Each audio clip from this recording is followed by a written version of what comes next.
Hello everyone. Welcome to music theory classes. कैसे हैं आप सब लोग? कैसी चल रही है आपकी तैयारी? और मिशन जेआरएफ सीरीज़ में आज हम अपनी नेक्स्ट क्लास करने वाले हैं, जिसमें हम 2024 के जो पेपर हैं नेट के, उसको सोल्व करेंगे आज। ठीक है, जुड़ जाइए जल्दी जल्दी। चलिए, ठीक है। तो ये हमारा बैच है म्यूजिक थ्योरी क्लासेस का। आप किसी भी कॉम्पिटिटिव एग्जाम्स की तैयारी कर रहे हैं म्यूजिक में, अगर तो ये बैच ले सकते हैं। चाहे आप नेट जेआरएफ की कर रहे हैं, चाहे डी ट्रिपल एस बी की, केवीएस की, एनवीएस की, एमआरएस की, टीजीटी, पीजीटी की, किसी भी स्टेट की, या एचटेट सी टेट की। ठीक है, किसी भी एग्जाम की आप तैयारी कर रहे हैं, उन सभी के लिए एक कॉमन बैच है। हम बिल्कुल स्टार्टिंग से लेकर एंड तक आपका सारा म्यूजिक का सिलेबस करवाते हैं। एक बार आप ये अगर बैच लेते हैं, उसके बाद आपका सिलेबस, म्यूजिक का सिलेबस कंप्लीट हो जाएगा। आप किसी भी जो है एग्ज़ाम में, उसके एग्ज़ाम के लिए आप तैयार हो जाते हो इसके बाद। ठीक है, क्लियर? चलिए, ये हमारे कुछ स्टूडेंट्स हैं जिन्होंने कई आपके जो एग्ज़ाम्स हैं वो क्वालिफाई किए हैं। चलिए स्टार्ट करते हैं। पहला क्वेश्चन है आपका, शारंग देव के ग्रंथ संगीत रत्नाकर में कितने गमकों का उल्लेख है? देखिए, पुराने वाले क्वेश्चन पेपर में भी ये क्वेश्चन आया हुआ था, ठीक है, लेकिन घुमा के आया हुआ था, उसमें कुछ अलग पूछा हुआ था। ठीक है, तो मैंने बताया था कि एक क्वेश्चन में आपके जितने भी आपके ऑप्शंस हैं, उनके बारे में भी आप पढ़ो, क्योंकि वहीं से घूम फिर के आएंगे। ऐसे जब आप करेंगे, देखो अभी एक क्वेश्चन है, उसके चारों ऑप्शन को करेंगे तो आपके 300 से 400 क्वेश्चन हो जाएंगे एक ही क्लास में। एक ही पेपर से 300 से 400 क्वेश्चन आपके हो जाएंगे। ठीक है, यही हमारा तरीका है करवाने का क्वेश्चंस का। ठीक है, तो शारंग देव का जो ग्रंथ है संगीत रत्नाकर, वो 13वीं शताब्दी में आया था। 13वीं शताब्दी का ग्रंथ है। उसमें कितने गमक हैं? उसमें टोटल उन्होंने मानी है 15 गमक मानी है। तो 15 इज द राइट आंसर। हिंदुस्तानी संगीत में कितनी ग्रंथ है? हिंदुस्तानी संगीत में भी 15 ग्रंथ है। दक्षिण संगीत में 10 गमक मानी जाती हैं। उसके बाद आपके संगीत पारिजात में कितनी है? संगीत पारिजात में आपकी 20 गमक मानी जाती है। ठीक है, दोनों इंपॉर्टेंट है ये। क्लियर? चलिए, संगीत पारिजात दक्षिण और मानसोल्लास भरत भाषम में 7-7 गमक आपकी मानी जाती है। ठीक है, तो कहीं से भी इसमें क्वेश्चन आ जाए, चाहे चाहे आप संगीत पारिजात का पूछ ले, चाहे दक्षिण का पूछ ले, चाहे भरत भाषम का पूछ ले, ठीक है, तो आपको सारा जो है पता होना चाहिए। क्लियर?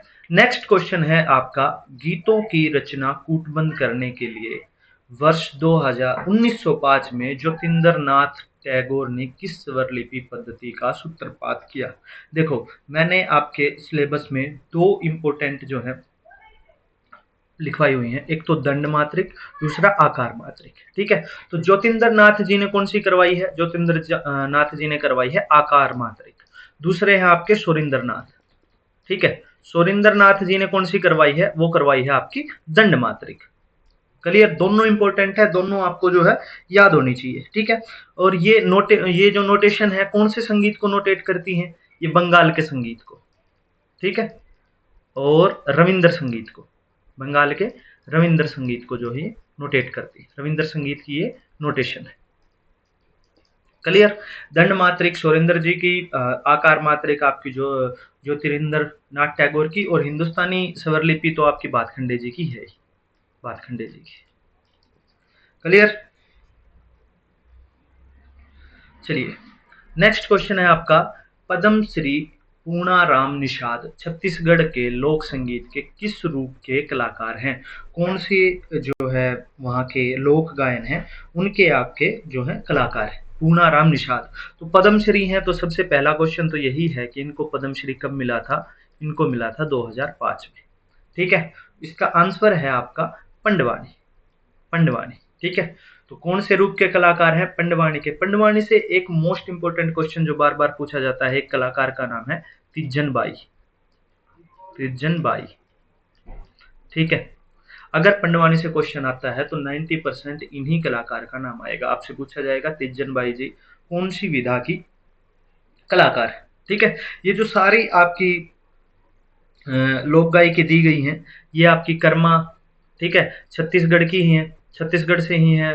और दादरिया में क्या होता है, दादरिया में सवाल जवाब टाइप की आपकी लोकगीत है, सवाल जवाब होते हैं इसमें, ठीक है। और इसको गानों का राजा भी बोला जाता है, छत्तीसगढ़ के जो लोक गायन है उसके गानों का राजा बोला जाता है, राजा, ठीक है, दादरिया को। भारथरी जो आपकी है, भारथरी, राजा भारथरी होते थे एक, उनके जो वैराग्य की कथाएं थी उनकी, उन कथाओं पर जो डिपेंड जो गीत हैं उनको क्या बोलते हैं, भारथरी बोलते हैं। क्लियर। तो पंडवाणी पहला तो यही इंपॉर्टेंट है कि वो छत्तीसगढ़ की है, ठीक है, लोक संगीत छत्तीसगढ़ में है, मध्य प्रदेश में है, एमपी छत्तीसगढ़ में है। दूसरा, तीजन बाई इनकी मुख्य कलाकार है, ठीक है। चलिए, नेक्स्ट क्वेश्चन है आपका, पूर्वांग रागों का गायन समय कब होता है। पूर्वांग रागों का तो आसान है, पूर्वांग का उत्तरांग का दो है, आधुनिक टाइम पे पूर्वांग उत्तरांग है, उससे पहले नारद ने अलग अलग दिए थे। तो पूर्वांग राग कब से होते हैं, दोपहर 12 बजे से रात के 12 बजे तक। उत्तरांग राग कब होते हैं आपके, रात के 12 बजे से दोपहर के 12 बजे तक। क्लियर। बाकी बीच के जो है वो आपके टाइम शेड्यूल्स में नहीं आते। सूत किस वाद्य यंत्र में बजाया जाता है, ठीक है, सूत किस में बजाया जाता है, सूत आपका बजाया जाता है सरोद में, सरोद में आपका बजाया जाता है। उसके बाद सितार आपकी मिजराब से बजती है, संतूर आपकी दो डंड से बजती है, दो डंडियों से बजती है। सुरबहार में एक इंपॉर्टेंट क्वेश्चन ये है कि सुरबहार का आविष्कार किसने किया था, आविष्कार किया था गुलाम मोहम्मद ने, गुलाम मोहम्मद ने। क्लियर। सुरबहार का आविष्कार गुलाम मोहम्मद ने, बहुत बार ये क्वेश्चन आपका पूछा जाता है। क्लियर। सूत किस वाद्य यंत्र में, सरोद में। चलिए, दायरो लोकगीत का प्रसिद्ध कलाकार निम्नलिखित में से कौन है। दायरो जो आपकी लोकगीत है उसमें से प्रसिद्ध कलाकार आपके कौन है। चलिए, दायरो है कहाँ के, दायरो कहाँ की जो है लोकगीत है, दायरो है आपका गुजरात का, गुजरात का और राजस्थान का, राजस्थान का, ठीक है। अब इसमें से इसका आपका राइट आंसर है बिगू थान गढ़वी, जो दायरों के हैं, जो मुख्य प्रसिद्ध कलाकार हैं। बाकी जो आपके एक मोस्ट इम्पोर्टेंट नाम है वो है अल्लाह जिलाई बाई। अल्लाह जिलाई बाई को आपने एक, ये राजस्थान की लोक गायिका है, आपने एक गाना सुना होगा, केसरिया बालम, केसरिया बालम पधारो मारे देश, ये इन्हीं का गाना है, अल्लाह जिलाई बाई का। इन्होंने ही गाया था, राष्ट्रपति भवन में इन्होंने ये गाना प्रेजेंट किया था, राष्ट्रपति भवन में, केसरिया बालम। दूसरा, इनकी जन्मदिन 3 नवंबर को, 3 नवंबर को मांड समारोह होता है, मांड समारोह, मांड गायिका है ये, समारोह, मांड समारोह होता है, कहाँ पे होता है, बीकानेर में होता है, बीकानेर में। 3 नवंबर को हर साल बीकानेर में मांड समारोह होता है। मांड कहाँ की जो है लोक गायन है, लोक शैली है, राजस्थान की है। मांड गायिका है ये अल्लाह जलाई बाई, और इनका प्रसिद्ध जो गीत है केसरिया बालम पधारो मारे देश। क्लियर। भिगुथान पे आते हैं। भिगुथान गढ़वी जी को पद्मश्री मिला हुआ है, इनको पद्मश्री मिला है, पद्मश्री इनको 2016 में मिला था, ठीक है। और उसके बाद रंजीत बरोट की बात करें, ये ड्रमर हैं, ड्रमर हैं, म्यूजिक डायरेक्टर भी हैं, ठीक है, प्रसिद्ध ड्रमर और म्यूजिक डायरेक्टर हैं। प्रदीप बरोट की बात करें, ये सरोद वादक है, सरोद वादक हैं, और मेहर घराने से, मेहर घराने से। क्लियर। तो दायरों के कौन है, बिगुथान गढ़वी जी हैं। और बिगुथान गढ़वी को संगीत नाटक अकादमी पुरस्कार भी मिला है, संगीत नाटक अकादमी पुरस्कार भी मिला है। और वो इनको कब मिला है, वो इनको मिला है 2009 में। क्लियर। देखा, हो गए आपके एक क्वेश्चन से 4 क्वेश्चन बन गए, 4 का ज्यादा ही बन गए, पद्मश्री भी, बाकी पुरस्कार भी, अल्लाह जिलाई बाई के बारे में इतने पॉइंट आपके क्लियर हो गए, ठीक है। वही मैं हमेशा कहता हूँ, आपके ऑप्शंस को भी आपने सीरियसली लेना है। अगर ऑप्शंस आ रहे हैं इसका मतलब ऑप्शंस भी इंपॉर्टेंट है, पेपर के ऑप्शंस को भी सोल्व करो, देखो कि क्वेश्चंस को अगर दूसरे तरीके से पूछा जाए तो इनमें से कौन सा ऑप्शन होगा। ऑप्शंस के बारे में पढ़ो, इस तरीके से पढ़ोगे तो जेआरएफ होने से कोई नहीं रोकेगा। ठीक है, एक 100 क्वेश्चंस के पेपर से जिस दिन आपने 300-400 क्वेश्चन बनाने सीख लिए, आपने ये तरीका अपना लिया, ठीक है। अब रट्टा मारने से कुछ नहीं होगा कि दायरों से है दायरों की भीगुथान गड़वी है, जरूरी थोड़ी है कि ऐसे ही क्वेश्चन आपका रिपीट हो, आपके ऑप्शंस में से भी तो आ सकते हैं। क्लियर? चलिए नेक्स्ट क्वेश्चन पे चलते हैं। आडले, आडले क्या होता है? आडले होता है आपका 1.5 गुना, 1.5 गुना इनमें से कौन सा है? 3/2, 1.5 गुना है। ठीक है, 5/4 क्या होता है? कुआड, कुआड 1.25 गुना। ठीक है, 3/4 होता है बिहाड़, बिहाड़, बिहाड़, बिहाड़ क्या होता है? हाड़ नहीं आड़, बिहाड़, बिहाड़ क्या होता है? पौने गुण, पौने गुण। ठीक है, 2/3 क्या होता है? 2/3 होता है आपका तियाड़। क्लियर? तो आड़ क्या हो गया आपकी? 3/2, 1.5 गुना। ऑप्शन ए आपका क्या है करेक्ट आंसर। चलिए, निम्नलिखित में से कौन सा इंटरनेट ब्राउजर नहीं है? ओपेरा आपका ब्राउजर है, सफारी ब्राउजर है, फायरफॉक्स होता है, फायरफॉक्स, फायरबॉक्स नहीं होता है। तो ऑप्शन नंबर 2 आपका क्या है? इंटरनेट ब्राउजर नहीं है। क्लियर? ओपेरा, सफारी, फायरफॉक्स आपके इंटरनेट ब्राउजर है। किस ताल युग्म में तालियों की संख्या जो है समान है? अब देखो, मैं बताया था मैंने आपको, एक पूरी सीरीज दी हुई है तालों की, ठीक है, कि किस में कितनी मात्राएं होती है, मात्राएं भी, और अब इसमें पूछा है कि तालियों की संख्या किस में समान है। ठीक है, तो सबसे पहले तो आपको मात्रा पता होनी चाहिए, उसके बाद आप उसमें तालियां पता होनी चाहिए। आड़ा चार ताल, आड़ा चार ताल में कितनी मात्राएं होती है? 14 मात्राएं होती हैं। ताली कहाँ कहाँ पर होती है? 1, 3 और 7 और 11, तो इसमें होगी 4 ताली। ठीक है, जपताल में आपकी कितनी मात्राएं होती हैं? जपताल में होती हैं आपकी 10 मात्राएं। ताली किस किस में होती है? 1, 3 और 8 में, तो ये तो होगा नहीं, इसमें तो अलग अलग है, एक में 4 ताली है, एक में आपकी 3 ताली। रूपक और तीव्रा, रूपक तीव्रा दोनों आपकी कितनी मात्राओं की ताले हैं? दोनों आपकी 7-7 मात्राओं की ताले हैं। रूपक और तीव्रा 7-7 मात्राओं की ताले हैं। ये रूपक में 2 ताली होती हैं, रूपक में होती है 4 और 6 पर ताली, और तीव्रा में आपकी होती है 1, 4 और 6 पर ताली, 1, 4 और 6 पे। अब तीव्रा के बारे में एक इम्पोर्टेंट ये है कि इसमें कोई खाली नहीं होती, तीव्रा ताल में कोई भी खाली नहीं होती। इंपॉर्टेंट क्वेश्चन है तीव्रा ताल को लेकर। ठीक है, किस ताल में कोई भी खाली नहीं होती? तीव्रा ताल में। ठीक है, तो इसमें भी 2 और 3 आपकी ताली हैं, इसमें भी नहीं होगी। हाँ, त्रिताल और तीव्रा ताल में 3-3 ताली। त्रिताल क्या होती है? 3 ताल, 16 मात्राओं की ताल होती है। ठीक है, 1, 5 और 13 पर आपकी ताली होती है। तो आपका राइट आंसर क्या है? आपका ऑप्शन नंबर 3। ठीक है, खेमटा में आपकी 6 मात्राएं होती हैं, और आपकी 1 और 4 पर आपकी ताली होती है। कहरवा में 8 मात्राएं होती हैं और ताली एक ही होती है, एक ही ताली होती है बस। ठीक है, क्लियर? तो ऑप्शन है आपका त्रिताल और तीव्रा ताल। ठीक है, तो आपको कितनी मात्राएं हैं ये भी पता होनी चाहिए, और कितनी ताली खाली हैं ये भी पता होनी चाहिए। क्लियर? चलिए नेक्स्ट क्वेश्चन। शोध में दत्त संग्रह का प्राथमिक स्रोत, प्राइमरी सोर्स आपका डाटा कलेक्शन, रिसर्च में डाटा कलेक्शन के लिए आपका प्राइमरी सोर्स क्या होगा? प्राइमरी सोर्स इनमें से नहीं होगा, प्राइमरी सोर्स कौन सा नहीं होगा? ठीक है, पांडुलिपि है आपका प्राइमरी सोर्स है। शोध प्रबंध है आपका सेकेंडरी सोर्स है, सेकेंडरी है। सिक्के आपका प्राइमरी है, राजपत्र आपका प्राइमरी है। ठीक है, तो आपका राइट आंसर क्या होगा? ऑप्शन नंबर 2 शोध प्रबंध, क्योंकि शोध प्रबंध रिसर्च में जो आपकी शोध थीसिस होती हैं वो चेंजमेंट भी उनमें, क्योंकि आपने रिसर्च में पढ़ा होगा, ये रिसर्च का एक एंड होता है, वहीं से दूसरी रिसर्च स्टार्ट होती है। ठीक है, जहां से दूसरी रिसर्च स्टार्ट होती है वहां से कोई ना कोई एंड होता है। चलो,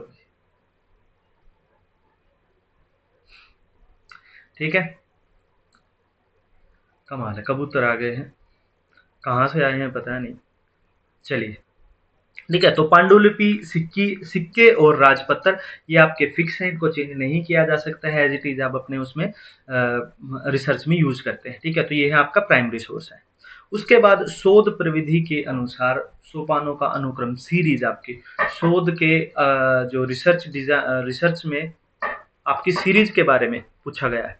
सबसे पहले क्या होता है, उसके बाद क्या होता है। तो देखो सबसे पहले रिसर्च में क्या होता है, रिसर्च प्रॉब्लम होती है। सबसे पहले तो आप रिसर्च प्रॉब्लम ही ढूंढोगे, ठीक है। आप कहीं कहीं पर कहीं भी आपको जब रिसर्च करते हो तो सबसे पहले तो आप प्रॉब्लम ही ढूंढते हो ना, कि कहाँ कहाँ पर समस्या है, उसी पर तो किसी प्रॉब्लम पर ही तो आप रिसर्च करोगे। तो शोध समस्या क्या कहाँ है, ये रहा शोध समस्या, सबसे पहले ये आएगी शोध समस्या। अब उसके बाद आप क्या करते हैं, लिटरेचर रिव्यू करते हैं। लिटरेचर रिव्यू करते हैं, देखते हैं कि भाई इस समस्या पे पहले कितना काम हो चुका है या कितना काम नहीं हुआ है, ठीक है। तो लिटरेचर रिव्यू, साहित्य समीक्षा, ये आ गया आपका दूसरे नंबर पर। उसके बाद आप क्या करते हैं, आप रिसर्च डिजाइन तैयार करते हैं। रिसर्च डिजाइन या बोल दो आप सिनोप्सिस तैयार करते हैं। सिनोप्सिस तैयार करते हैं, ठीक है। रिसर्च डिजाइन में क्या होता है, पूरा आपका 5-10 पेजेस के डॉक्यूमेंट होते हैं जिसमें आप डिजाइन करते हैं कि आप रिसर्च को किस तरीके से करोगे, क्या क्या आप मेथड रखने वाले हो, कहाँ कहाँ आपका एरिया है, रिसर्च एरिया क्या है, ठीक है, वो होएगा। तो रूपरेखा तैयार करना आपका तीसरे नंबर पर आ गया। चौथे नंबर पर है आपका सिनोप्सिस देने के बाद आप डाटा कलेक्शन करते हो, डाटा कलेक्ट करते हो, ठीक है। तो डाटा कलेक्ट कहाँ है आपका, ये रहा डाटा कलेक्ट चौथे नंबर पर है। और लास्ट में आप थीसिस जमा करते हो, रिपोर्ट बोल लो या थीसिस बोल लो, वो आप देते हो, ठीक है, रिपोर्ट या थीसिस। तो लास्ट में डी क्या है आपका, 5वें नंबर पर है। तो E B C A D, E B C A D आपका ये है जो है right answer, answer number option number 3। Clear.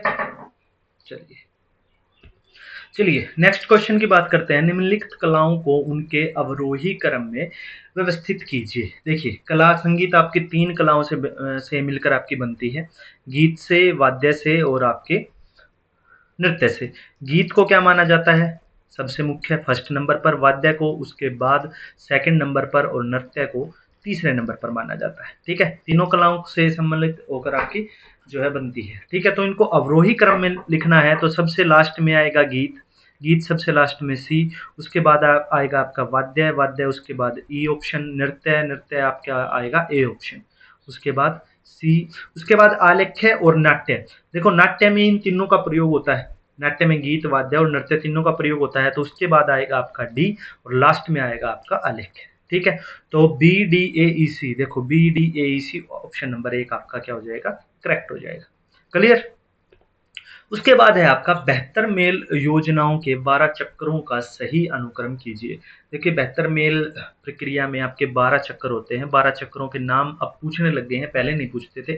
तो स्टूडेंट्स ने बहुतों ने बोला भी है, इसके लिए भी हम जल्दी शॉर्ट ट्रिक्स बना के मैं लाऊंगा यूट्यूब पर, ठीक है। स्टूडेंट्स को तो बताया भी हुआ है, बैच वाले बच्चों को, ठीक है। तो देखो इसकी एक ये है कि 12वें चक्कर का नाम क्या है, कई बार ये क्वेश्चन आता है आदित्य, आदित्य लास्ट वाला है आदित्य, ठीक है। तो आदित्य है इसमें, आदित्य नहीं है। 11वें चक्कर का नाम क्या है, रुद्र, रुद्र, ठीक है, रुद्र है, हाँ रुद्र है। तो रुद्र आपका सबसे लास्ट में आएगा, सबसे लास्ट में रुद्र है आपका ऑप्शन नंबर 4 में, ठीक है। इनमें से सबसे पहले आएगा नेत्र, उसके बाद आएगा वेद, उसके बाद आएगा ऋतु, उसके बाद आएगा वशु और लास्ट में आपका आएगा रुद्र। ऑप्शन नंबर 4 क्या है आपका राइट आंसर है। 12 के 12 चक्रों के आपको नाम याद होने चाहिए, ठीक है, और उनकी पोजीशन क्या है ये भी याद होनी चाहिए। क्लियर, क्योंकि ऐसे सीरीज में भी पूछ लेते हैं। क्लियर। चलिए उसके बाद है तबले की एकल प्रस्तुति को सही अनुक्रम में व्यवस्थित कीजिए। देखिए मैंने पढ़ाया था, कई बार ये क्वेश्चन पढ़ाया है, ताल वाले में स्पेशल पढ़ाया है कि तबले को जब सोलो परफॉर्मेंस होती है तो सबसे पहले आपका क्या बजाया जाता है, पेशकार बजाया जाता है। लेकिन यहाँ से एक इंपॉर्टेंट क्वेश्चन है कि एक घराना है आपका बनारस घराना, बनारस घराना, उसमें जब तबला सोलो बजता है तो सबसे पहले क्या बजाते हैं, उठान बजाते हैं, ठीक है। Important question. सबसे एकमात्र ऐसा घराना है बनारस घराना जिसमें सोलो तबले में सबसे पहले उठान बजता है, बाकी सब में क्या बजता है, पेशकार बजता है। और बनारस क्या है आपका तबले में, एकमात्र हिंदू घराना है, हिंदू घराना। बाकी सब क्या है आपके मुस्लिम घराने। तबले के कितने टोटल कितने घराने हैं, 6 घराने। क्लियर। ठीक है, तो सबसे पहले आपका पेशकार बजाया जाता है, उसके बाद आपका कायदा बजाया जाता है, उसके बाद रेला बजाया जाता है और लास्ट में टुकड़ा बजाया जाता है। तो सी बी ए और D, C B A D option number आपका 4 जो है राइट आंसर है। क्लियर? चलिए, उसके बाद आते हैं ध्रुपद के साथ संगति में प्रयुक्त तालों को आरोही सीरीज में लिखना है। ठीक है, असेंडिंग ऑर्डर में। तो गज जंपा में कितनी मात्राएं होती है? गज जंपा में 15 मात्राएं होती हैं। तिवरा की हम पढ़ चुके हैं, तिवरा में 7 मात्राएं होती हैं। सूलताल में आपकी 10 मात्राएं होती हैं और चौताल में आपकी 12 मात्राएं होती हैं। ठीक है, तो सीरीज में लिख दो 7, 10, 12, 15। सी D B A, C D B ए का है ऑप्शन नंबर 2 जो है आपका राइट आंसर है, ऑप्शन नंबर 2। क्लियर? तालों की आपको एक ताल में कितनी मात्राएं हैं वो आपको सॉरी वो आपको पता होनी चाहिए। ठीक है, तभी ऐसे क्वेश्चन आपसे सोल्व होंगे। तिवरा 7 मात्रा की, चौताल 12 मात्रा की, गज जंपा 15 मात्रा की, सूलताल आपकी 10 मात्रा की। चलिए, उसके बाद बात करते हैं रूपक निम्नलिखित में से संपत्ति ताल कौन सी है? संपत्ति ताल वो होती है जिसके विभाग समान मात्राओं के हो। ठीक है, विषमपदी क्या होती है? जिसके विभाग अलग अलग विभागों में समान मात्राएं ना हो। ठीक है, देखो रूपक कितनी मात्राओं की ताल है? रूपक 7 मात्राओं की ताल है। विभाग कैसे बनते हैं? पहले विभाग में 3 मात्राएं, फिर 2 मात्राएं, फिर 2 मात्राएं। ये क्या है? विषमपदी। आड़ा चार ताल आपकी 14 मात्राओं की ताल है और 2-2 मात्राओं के सारे विभाग है। 2, 4, 6, 8, 10, 12, 14। ठीक है, धमार ताल आपकी क्या है? धमार ताल आपकी 14 मात्रा की ताल है धमार ताल, लेकिन इसके विभाग कैसे हैं? इसमें सबसे पहले 5, फिर 2, फिर 3 और फिर 4 ऐसे आते हैं। ठीक है, एक ताल 12 मात्राओं की ताल है, इसमें भी विभाग क्या है आपके? 2-2 मात्रा के हैं, 2-2 मात्राओं के सारे विभाग हैं। और 3 ताल में आपकी 16 मात्राओं की ताल है और विभाग क्या है? 4-4 मात्राओं के 4 विभाग है। ठीक है, तो इसमें से देख लो संपत्ति क्या है? समान विभाग, एक तो आड़ा 4 ताल में, एक ताल में और एक आपके 3 ताल में। तो ऑप्शन बी, डी और ई, बी डी ई कहां पर है? ऑप्शन नंबर 3 में। ऑप्शन नंबर 3 आपका करेक्ट है। क्लियर? चलिए, नेक्स्ट क्वेश्चन है आपका, गज और टकोर से बजाए जाने वाले वाद्य यंत्र निम्नलिखित में से कौन कौन से हैं? गज, ढोलक आपका गज से बजता है? नहीं बजता है। बीन आपका गज से बजता है? नहीं बजती है। इल तालम क्या है? इल तालम केरल का वाद्य है और मंजीरे टाइप का होता है, मंजीरे टाइप का होता है। ठीक है, घन वाद्यों में मंजीरे टाइप का होता है, तो वो भी आपका गज या टकोर से नहीं बजाया जाता है। तो ऑप्शन आपका बी और डी क्या है? राइट आंसर बी और डी कहाँ है? बी और डी ऑप्शन नंबर 3 में। तो ऑप्शन नंबर 3 आपका राइट आंसर है। क्लियर? चलिए, नेक्स्ट क्वेश्चन, दो विषम ग्रहों का चयन कीजिए। विषम ग्रह, देखो ताल के 10 प्राण होते हैं, ताल के 10 प्राण होते हैं, उसमें से एक प्राण का नाम है ग्रह। ठीक है, ताल का क्वेश्चन है। ठीक है, तो उसमें से सम ग्रह, विषम ग्रह, विषम ग्रह के अंतर्गत कौन कौन से देखते हैं? सम, आहत, अतीत, प्रत्याहत और अनागत। तो अतीत और अनागत आपके क्या है? विषम ग्रह में आते हैं। विषम ग्रह का मतलब क्या है? कि सम के साथ नहीं उठते, बंदिश और तबला सम के साथ नहीं उठता है तो विषम आता है। ठीक है, सम जब ताल और आपकी बंदिश एक साथ उठती है, सम के साथ उठती है, तो वो आता है आपका सम ग्रह में आता है। विषम ग्रह मतलब सम के साथ नहीं उठती है। तो अतीत और अनागत उसके हैं। अतीत मतलब बाद में, अनागत मतलब पहले। अतीत मतलब सम पहले चला जाएगा, बाद में आपकी बंदिश उठेगी। अनागत मतलब सम बाद में है, बंदिश आप पहले उठा लेते हो। ठीक है, तो सी और E, option number A is the right answer. सम, आहत, प्रत्याहत ये सब सम के ही क्या है? पार्ट है। क्लियर? ताल के 10 प्राणों में से एक है। ठीक है, निम्नलिखित में से 9वें व 10वें रस के रूप में जाना जाता है। देखो यहां से एक इंपॉर्टेंट क्वेश्चन, भरत ने कितने रस दिए थे?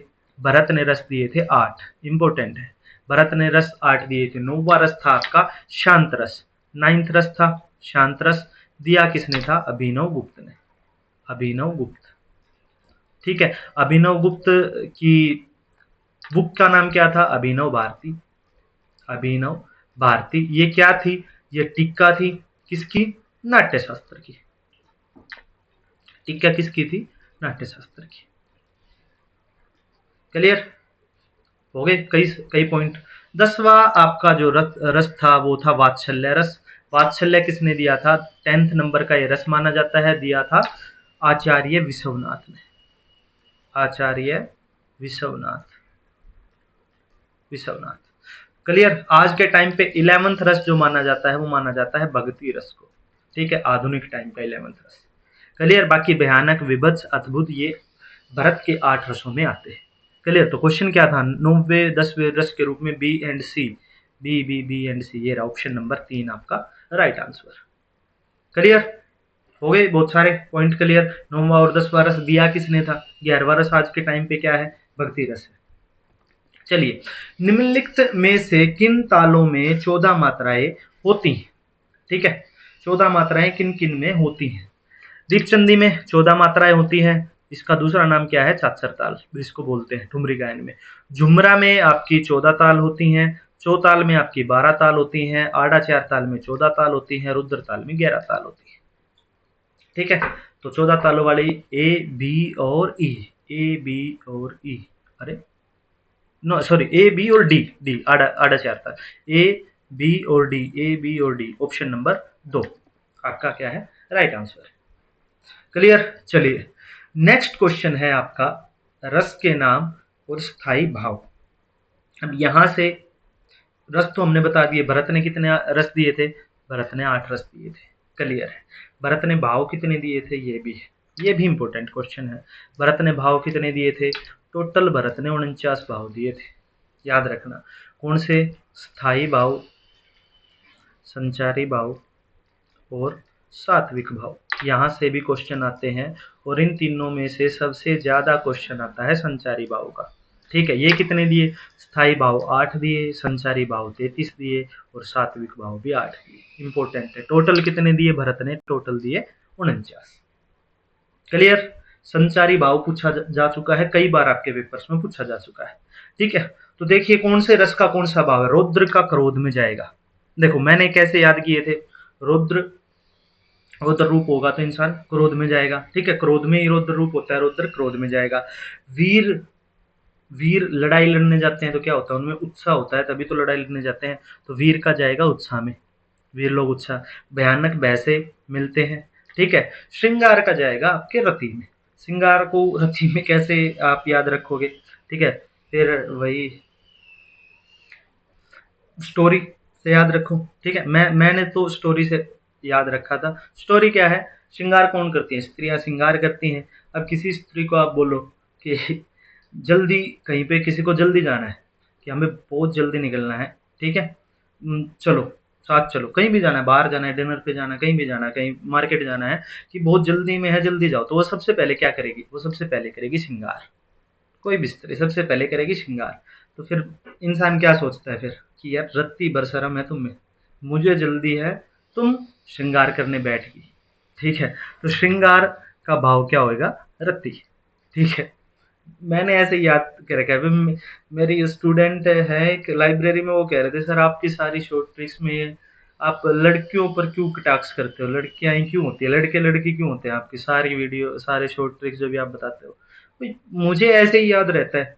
ठीक है, आपको अच्छे तरीके से कहीं और से याद होता हो, आप वैसे याद कर लो, मुझे ऐसे ही याद होते हैं। ठीक है, तो रौद्र का क्रोध, ए का 4, ए का 4, बी का 3, सी का 2, ए का 4, बी का 3, सी का 2, डी का 1, ऑप्शन नंबर आपका 4 जो है राइट आंसर। ठीक है, अब बताओ कितनी अच्छी स्टोरी है। कोई भी जा रहा है, श्रृंगार कर रही है, वो उसको बेचारे को जाना है, वो श्रृंगार करने बैठेगी तो उसके मन में यही आएगा ना कि रत्ती बरसरम है तुम्हें, आम जल्दी में आपको श्रृंगार करना है। तो ये तो यहां से आप याद कर सकते हो। ठीक है, क्लियर। चलिए, नेक्स्ट क्वेश्चन आपका थाट है और सवर है। देखो खमाज थाट में क्या होता है? नी कोमल होता है। काफी थाट में गा नी कोमल होता है। आसावरी थाट में गा धानी कोमल होता है और भैरवी में रे गा धानी कोमल होता है। अरे सीरीज से लगा दिए ये तो। ठीक है, नी कोमल ये रहा गानी कोमल ये काफी बन गया, रेगा धानी कोमल ये भैरवी बन गया, और गा धानी कोमल ये आपका आसावरी बन गया। तो सी का एक ये बन गया सी, और रेगा धानी कोमल ये बन गया डी, और आपका काफी, हाँ ये बन गया काफी बी, और ये बन गया ए। ठीक है, तो ए का 4, बी का 3, सी का 1, 4 3 1, 4 3 1 2, ये रहा ऑप्शन नंबर बी। आप 3, ऑप्शन नंबर 3 आपका करेक्ट आंसर है। क्लियर? चलो, उसके बाद है आपका एक तरफ दक्षिण की तालें दी हुई हैं, रूपक ताल, जपताल, एक ताल, मत ताल। ठीक है, दूसरी तरफ आपकी जाति दी हुई है। दक्षिण में मुख्य कितनी तालें हैं? दक्षिण में मुख्य 7 तालें हैं।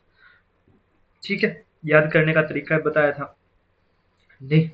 उसके बाद इन तालों की जातियां बतानी है। तो रूपक की आपकी जाति होगी, रूपक की जाति मिश्र होगी, और जपताल की जाति आपकी खंड होगी, और एक ताल की जाति आपकी त्रिश होगी, और मत ताल की जाति आपकी संकीर्ण होगी। तो 3 1 4 2, 3 1 4 2, 3 1 4 2, ऑप्शन नंबर 3 आपका राइट आंसर। क्लियर? चलिए नेक्स्ट क्वेश्चन। ताल दिए गए हैं, गीत दिए हुए हैं, कौन सी ताल कौन से गीत या नृत्य में प्रयुक्त होती है? तो देखिए, खेमटा आपका जाएगा, खेमटा आपका प्रयोग होता है गरबा में।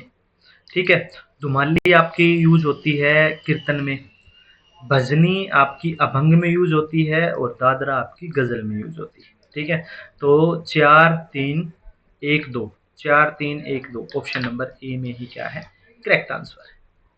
क्लियर? चलिए नेक्स्ट क्वेश्चन। तिज्जन बाई, देखो आ गई, कलाकार और राज्य पढ़ाया था पंडवानी में। तिज्जन बाई कहाँ की है? छत्तीसगढ़ की। किसके लिए इंपॉर्टेंट है? पंडवानी के लिए। ठीक है, चलो यहाँ पे गायकी नहीं आई, वो पूछा केवल। ठीक है, तिज्जन बाई पंडवानी के लिए है। उसके बाद है विंध्यवासिनी। विंध्यवासिनी को क्या बोलते हैं? विंध्यवासिनी को बिहार कोकिला बोलते हैं। बिहार कोकिला, बिहार कोकिला को भी बोलते हैं। तो विंध्यवासिनी कहाँ की होगी? बिहार की होगी। ठीक है, सुलोचना चौहान, सुलोचना कहाँ का नाम है? मराठी नाम है सुलोचना। मुंबई के आपने सीरीज वगैरह में भी देखे होंगे ये नाम। ठीक है, सुलोचना। अब यहाँ हरियाणा पंजाब नॉर्थ में किसी का नाम सुलोचना देखा है? नहीं है। साउथ साइड के मुंबई का मराठी का नाम है, तो ये क्या होगी? महाराष्ट्र। सुलोचना लावणी कलाकार है, लावणी के कलाकार है। उसके बाद हेमंत चौहान है आपके गुजरात के। ठीक है, तो तीजन बाई 3 4 2 1, 3 4 2 1, ऑप्शन नंबर 2 आपका राइट आंसर है। क्लियर? विंध्यवासिनी को बिहार कोकिला कहते हैं, इंपॉर्टेंट है, याद रखना। क्लियर? चलिए नेक्स्ट क्वेश्चन पे हम लोग चलते हैं। नेक्स्ट क्वेश्चन, वैदिक काल में तंत्री वाद्यों का समान नाम क्या होता था? वीणा होता था। और वीणा को ट्यून किससे किया जाता था? वीणा को ट्यून किससे किया जाता था? वो वेणु से किया जाता था। वेणु क्या होता है? आपकी बांसुरी टाइप, बांसुरी को ही वेणु बोलते हैं। क्लियर? ये भी क्वेश्चन आता है, वीणा को ट्यून किससे किया जाता था? वेणु से। क्लियर? और तंत्री वाद्यों के लिए एकमात्र संज्ञा क्या थी? वीणा थी। क्लियर? उसके बाद सर्वप्रथम मेल राग वर्गीकरण माधवचार्य विद्यारण। पूरा नाम है इनका माधवचार्य विद्यारण, माधवचार्य विद्यारण। क्लियर? चलिए, उसके बाद है मतंगने के अनुसार गीतियों की संख्या 7 होती है। बहुत बार बता दिया। सारंगदेव ने 5 मानी थी, शुद्धा, भिन्ना, गोड़ी, बेसरा, साधारणी।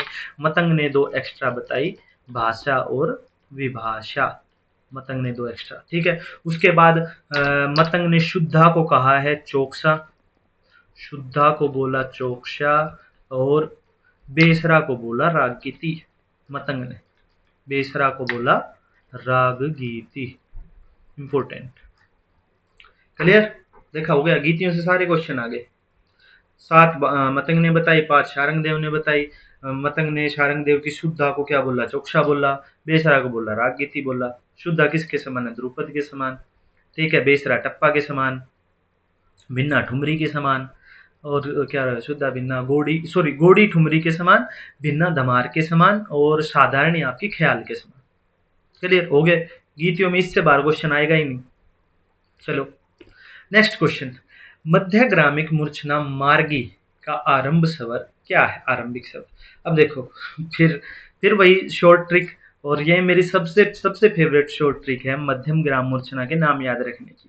ठीक है, अब देखो, आरंभिक स्वर जानने के लिए आपको सीरीज में आपको मूर्छना याद होनी चाहिए। सीरीज में याद कैसे रहेंगे मूर्छनाओं के नाम? उसकी शॉर्ट ट्रिक हमने दी है। मध्यम ग्राम की मेरी सबसे फेवरेट है। फेवरेट क्यों है? यहाँ पर एक लड़की होती है, एक लड़की बना दो, चलो बाल लंबे कर दो इसके। ठीक है, ये लड़की, लड़की का नाम क्या था? लड़की का नाम है सोवी। ठीक है, लड़की का नाम है सोवी। उसके बाद दूसरा एक लड़का होता है, ये लड़का होता है, स्मार्ट सा लड़का। ठीक है, लड़के का नाम क्या था? लड़के का नाम था हरीश। ठीक है, शोभी, हरीश। अब स्टोरी में आती है तीसरी लड़की। तीसरी लड़की हरीश के पास पास ही बना देते हैं, इन दोनों की स्टोरी। ठीक है, स्टोरी में आती है तीसरी लड़की। तीसरी लड़की का नाम होता है पूर्वी। पूर्वी। ठीक है, अब क्या है, सोवी ने, सोवी थोड़ी सी, अब पता नहीं उसका हरीश पर क्रश था क्या था। ठीक है, क्योंकि यूनिवर्सिटी की लड़की हो सकता है हरीश पर क्रश भी हो बेचारी का। लेकिन क्या है, स्टोरी क्या है कि सोवी ने हरीश को कल शाम, कल शाम रास्ते में, रास्ते को क्या बोलते हैं? मार्ग बोलते हैं। मार्ग में पूर्वी के साथ देखा तो दोनों हिसकियां ले रहे थे, हिसकियां ले रहे थे। ठीक है, तो सोवी सोवी ने कल शाम हरीश को कल शाम मार्ग में, रास्ते में हरीश को किसके साथ देखा? पूर्वी के साथ देखा, तो दोनों क्या ले रहे थे? हिसकियां ले रहे थे। ठीक है, तो सोवी से आएगा सोवेरी, हरीश से हरिणशवा, कल से कलोपनता, शाम से शुद्ध मध्यमा, मार्ग से आपका आएगा मार्गी, पूर्वी से पूर्वी, और हिसकियां से आएगा आपका हशिया का। क्लियर? याद करने की आसान से ट्रिक है। सोवी ने हरीश को कल शाम मार्ग में पूर्वी के साथ देखा तो दोनों हिसकियां ले रहे। ठीक है, अब मध्यम ग्राम की मूर्छना किससे स्टार्ट होती है? माँ से स्टार्ट होती है। मूर्छना किस में होती है? अवरोह क्रम में होती है। सिंपल सिंपल सी बात है, मा गा रे सा नी धा पा, नी धा और पा। मार्ग की पुच्छी है, मार्गी की पुच्छी है, मार्गी आपकी नी से स्टार्ट होगी। ऑप्शन नंबर 2 आपका right answer. Clear? Clear? Ratte मारने से याद नहीं होगा, रट्टे मारोगे तो 100% एग्जाम में जाके भूल जाओगे। यहाँ बेशक आपको याद रहते हो, एग्जाम में जाके 100% भूलोगे, क्योंकि एग्जाम में आपका कॉन्फिडेंस वैसे ही 50% तो वैसे ही लो हो जाता है। सारे एक से दिखी निषाद निषाद मध्यम दैवत पंचम। ठीक है, इस संस्कृत के नाम अगर रट्टे मार के याद करोगे, आज याद कर लोगे, कल याद रह जाएगा, परसों याद रह जाएगा, लेकिन पेपर तक याद नहीं रहेगा। ठीक है, 22 श्रुतियों के नाम है, 21 मूर्छनाओं के नाम है, अब 72 मेल चक्कर आ गए, अब आपकी रागनियां भी पूछने लग गए हैं। ठीक है, क्या क्या याद करोगे? ठीक है, तो स्टोरी बना के, ट्रिक बना के याद करोगे तो आपको याद रह जाएंगे अच्छे से। क्लियर है? चलिए नेक्स्ट क्वेश्चन पे चलते हैं। षडज ग्राम को किस स्वर को देवत मानकर मध्यम ग्राम की रचना की जाती है? इंटरेस्टिंग क्वेश्चन है, अच्छा क्वेश्चन है। ठीक है, अच्छा क्वेश्चन है। षडज ग्राम में, अब सबसे पहला क्वेश्चन, षडज ग्राम मध्यम ग्राम में अंतर क्या होता है? षडज ग्राम का पंचम 17वीं श्रुति पर होता है, मध्यम ग्राम का पंचम 16वीं श्रुति पर होता है। षडज ग्राम का पंचम 4 श्रुतियों का होता है, मध्यम ग्राम का पंचम 3 श्रुतियों का होता है। यही है, लेकिन पंचम तो है ही नहीं ऑप्शंस में, देवत का पूछा है। देवत को, किस स्वर को देवत मानोगे? ये पंचम का तो ऑप्शन नहीं है। इसको समझाने के लिए आपको आना पड़ेगा यहाँ पे। देखो, षडज ग्राम में क्या होता है? 4-3-2, 4-3-2, 4-4-3-2। ठीक है, 4 ग्राम का, 4 श्रुतियों का सा, 3 श्रुतियों का रे, 2 श्रुतियों का गा, 4 श्रुतियों का मा, 4 श्रुतियों का पा, 3 श्रुतियों का धा और 2 श्रुतियों का नी। अगर स्वर आपके इस तरीके से सजाए गए हों एक सप्तक में, तो वो ग्राम आपका क्या कहलाएगा? षडज ग्राम कहलाएगा। क्लियर है? यहीं पर अगर आप उसी ग्राम में पा को 16वीं श्रुति से हटाकर, अगर पा को आप 17वीं श्रुति से हटाकर पा को आप 16वीं श्रुति पर रख दो, तो ये ग्राम आपका क्या बन जाएगा? मध्यम ग्राम बन जाएगा। क्लियर है? यहां तक सबको पता होगा। क्लियर है? ठीक है, अब मध्यम ग्राम में क्या होता है, पा हो जाएगा 3 श्रुतियों का, धा हो जाएगा आपका 4 श्रुतियों का, हो जाएगा। पा हो गया आपका, ये पा हो गया 3 श्रुतियों का, धा हो गया आपका 4 श्रुतियों का। क्लियर? तो ये उसकी मध्यम ग्राम की क्या बनेगी सीरीज, 4 3 2, 4 3 4 और 2, ये बन गया। ठीक है, अब इनको यहां से इनको हटा दो, इनको हटा दो। 22 श्रुतियों को मध्यम ग्राम के अकॉर्डिंग अगर हम लगाएंगे तो पहले 4 में क्या आएगा, 4 श्रुतियों का मा, ठीक है। उसके बाद 3 श्रुतियों का पा, 3 श्रुतियों का पा, फिर 4 श्रुतियों का धा, ठीक है। फिर 2 श्रुतियों का, सॉरी धा, 2 श्रुतियों का नी, फिर आपका 4 श्रुतियों का सा, 3 श्रुतियों का रे और 2 श्रुतियों का गा, ठीक है। ये आ गया गा, ये आ गया रे और ये आ गया आपका सा, ठीक है। तो धा धा कौन सी श्रुति पे, क्योंकि पुराने टाइम पे स्वर अपनी कौन सी श्रुति पर होते थे, आखिरी श्रुति पर होते थे। धा की आखिरी श्रुति है 11वीं श्रुति, 11वीं श्रुति पर क्या होता है आपका अंतर्गंधार। विकलित स्वरों का पता होगा, 11वीं श्रुति पर अंतर्गंधार, दूसरी श्रुति पर कैकली निषाद, ठीक है। तो धा को क्या मानने पर, कौन से स्वर को धा मानोगे, अंतर्गंधार को अगर धा मान लोगे तो आपका क्या बन जाएगा मध्यम ग्राम, आंसर क्या आएगा अंतर्गंधार। समझ में आया? ट्रिकी क्वेश्चन था, टाइम लेने वाला क्वेश्चन था, सोल्व करके ही देखना पड़ेगा। रट्टा मारोगे तो कौन से स्वर का रट्टा मारोगे, ठीक है। अब आपको पूछ लें, ये नहीं था, ठीक है। अब आपको पूछ लें, अब 17वीं श्रुति पर षड्ज ग्राम में पा होता है। अब आपको क्वेश्चन घुमा दे और पूछ ले सा को क्या मानोगे, पा को कौन सा स्वर मानोगे, ठीक है। कुछ भी पूछ सकता है, लेकिन आपको याद होने चाहिए। ऐसे बना के प्रैक्टिकली करके जब देखोगे तो सारे आपके सोल्व हो जाएंगे, ठीक है। मध्यम ग्राम हो गया, पा धा नी सा रे गा, हो गया। चलिए, क्लियर है, अंतर्गंधार आपका आंसर। चलिए, नेक्स्ट क्वेश्चन है आपका, किस सप्तक में 22 श्रुतियां सिद्ध करने के लिए भरत द्वारा प्रयुक्त विधि पद्धति ये करवाया, सारणा चतुष्टय, सारणा चतुष्टय सारंगदेव ने किया था, भरत ने किया था, ठीक है। 2 वीणाएं ली जाती हैं, उन पर आपकी एक सप्तक में 22 श्रुतियां सिद्ध होती हैं, किसके द्वारा, सारणा चतुष्टय। चलिए, संगीत समय सार ग्रंथ के लेखक कौन है, संगीत समय सार ग्रंथ के लेखक हैं आपके पार्श्व देव, ऑप्शन नंबर 1। सारंगदेव संगीत रत्नाकर के हैं, नान्यदेव भरत भाष्यम के हैं, भरत भाष्यम, भरत भाष्यम, और दूसरी इनकी है सरस्वती हृदयालंकार, हृदयालंकार इंपोर्टेंट। सोमेश्वर देव ने क्या किया है, सोमेश्वर देव ने एक तो मानसोल्लास लिखी है, एक तो मानसोल्लास इंपॉर्टेंट है, मानसोल्लास और भरत भाष्यम में क्या बताया था, गमक, पहला क्वेश्चन था मानसोल्लास और भरत भाष्यम में गमक कितनी होती हैं, 7 होती हैं, याद रखना, ठीक है।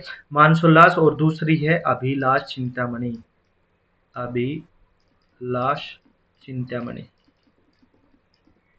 क्लियर, ज्ञानदेव और सोमेश्वर का, क्लियर है। पार्श्व देव ने लिखा है आपका संगीत समय सार, क्लियर। कर्नाटकी संगीत में भीम पलासी का संपर्कती राग क्या है, ठीक है। भीम पलासी का क्या है, मुखारी किसके समान है, भैरवी के समान। आभोगी किसके समान है, आभोगी कांगड़ा के समान, ठीक है। सावेरी किसके समान है, जोगिया के समान। बच गया क्या आपका आभेरी, आभेरी किसके समान है, भीम पलासी के समान, ठीक है। पिछले उसमें भी बहुत सारे क्वेश्चन आए थे, आगे भी बहुत सारे क्वेश्चन आएंगे भीम पलासी, सॉरी दक्षिण, उत्तर और दक्षिण के रागों का कंपैरिजन का, ठीक है। उसके बाद है श्याम कल्याण, श्याम कल्याण, इनमें से श्याम कल्याण के स्वर पहचानने, राग श्याम कल्याण के, ठीक है। राग श्याम कल्याण का क्या होता है, थाट आपका कल्याण होता है, ठीक है। वादी समाधि गान ही होते हैं, तो थाट कल्याण के अनुसार आपका option number 3 is the right answer, ठीक है। श्याम कल्याण का क्या आएगा, ऑप्शन नंबर 3।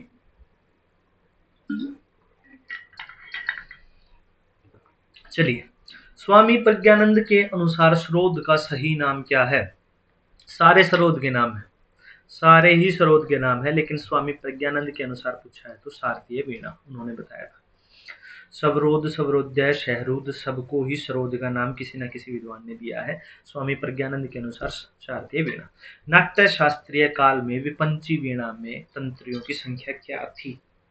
विपंची वीणा में क्या थी? 9 इसका राइट आंसर है। 5 तार किसमें होती हैं? सुर सिंगार में होती है। ठीक है, सुर सिंगार कहाँ से बना? चित्रावीणा से रबाब बना, रबाब से सुर सिंगार बना, सुर सिंगार से सरोद बना। ठीक है, 7 तारों की बहुत सारी हैं चित्रावीणा। ठीक है, दूसरा विपंची, दूसरा अलापिनी, अलापनी वीणा भी।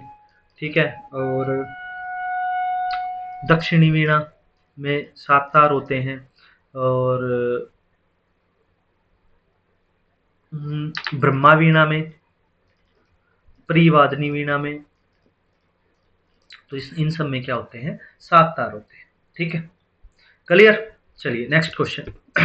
मध्यकाल में मिजराब को निम्नलिखित में से किस नाम से जाना जाता था? तो मिजराब को नाखून में पहना जाता था, नखी नाम से उसको जाना जाता था। मिखी, जखी, वखी से नहीं, नखी, नाखून में क्योंकि पहना जाता था तो नखी नाम से। क्लियर। उसके बाद है आपका पूर्य कल्याण को चिन्हित कीजिए। पूर्य कल्याण, देखो पूर्य कल्याण में थाट इसका मारवा होता है, नीरेगा जो है इसका मुख्य स्वर संगति होती है। नीरेगा, थाट, मारवा। तो ऑप्शन नंबर आपका धा कोमल, धा कोमल, ऑप्शन नंबर आपका 2 इज द राइट आंसर। ठीक है, नीरेगा है, माँ तीव्र है, रे कोमल है, धा शुद्ध है। ठीक है, पूर्य कल्याण में ऑप्शन नंबर 2। क्लियर। चलिए, गजल का प्रथम शेर क्या कहलाता है? गजल का जो है प्रथम शेर कहलाता है आपका मतला। मतला। क्लियर। उसके बाद है मसीद खानीगत कितनी मात्राओं की होती है? 16 मात्राओं की होती है। बड़े ख्याल के समान होती है मसीद खानी, रजा खानी छोटे ख्याल के समान होती है। कितनी मात्राओं की होती है? 16 मात्राओं की होती है। क्लियर। घात शब्द निम्नलिखित में से किसके वादन में प्रयुक्त किया जाता है? आंसर है आपका, देखो पखावज, सारंगी, सहनाई, ये तो आज की ही इंस्ट्रूमेंट है, कभी सुना है? नहीं सुना है। एक तंत्री वीणा। ऐसे भी आपको आप क्वेश्चन ऑप्शंस को हटा के भी राइट आंसर जो है निकाल सकते हो। ठीक है, एक तंत्री वीणा का दूसरा नाम क्या था? घोष वीणा, घोषवती वीणा। ठीक है, घोष नाम जहां पे आ जाए उसका मतलब एक तार। ठीक है, घोष, घोषवती, घोष का। ठीक है, इस प्रकार की प्राचीन काल की वीणाओं को क्या बोलते थे? एक तंत्र। Clear, sorry. मोधुबाई कुडीरकर निम्नलिखित में से किसकी शिष्या थी? मोधुबाई, देखो जयपुर घराने से मैंने 4 नाम ही बताए थे कि भाई इन 4 नामों को याद कर लो, उसके बाद कुछ नहीं आएगा। ठीक है, जयपुर घराने के संस्थापक कौन थे? Alladiya Khan. Option number 3 is the right answer. ठीक है, 4 नाम कौन कौन से थे? मोदीबाई कुडगीरकर की बेटी का नाम क्या है? किशोरी आमेनकर। किशोरी आमेनकर। क्वेश्चन यहां से आते हैं, या तो इनकी बेटी का नाम पूछा जाएगा या इनकी गुरु शिष्य या ऐसे नाम पूछा जाएगा। ठीक है, अल्लादिया खां जो जयपुर घराने के संस्थापक हैं, उनकी शिष्या मोदूबाई कुडगीरकर, इनकी पुत्री किशोरी आमेनकर। क्लियर। उसके बाद इंपॉर्टेंट नाम है केसरबाई, केसरबाई केरकर, केसरबाई केरकर, केरकर।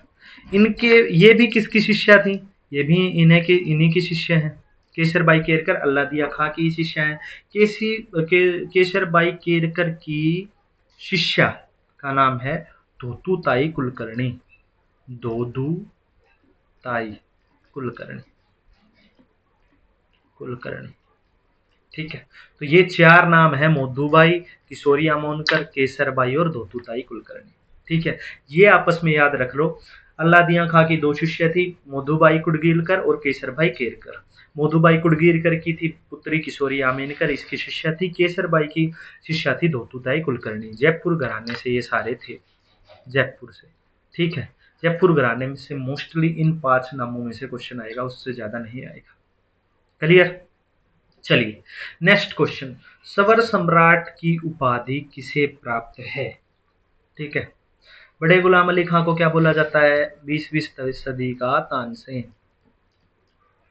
तानसेन बड़े गुलाम अली खां को। हलीम जाफर अली खां को क्या बोला जाता है? सितार का जादूगर, सितार का जादूगर।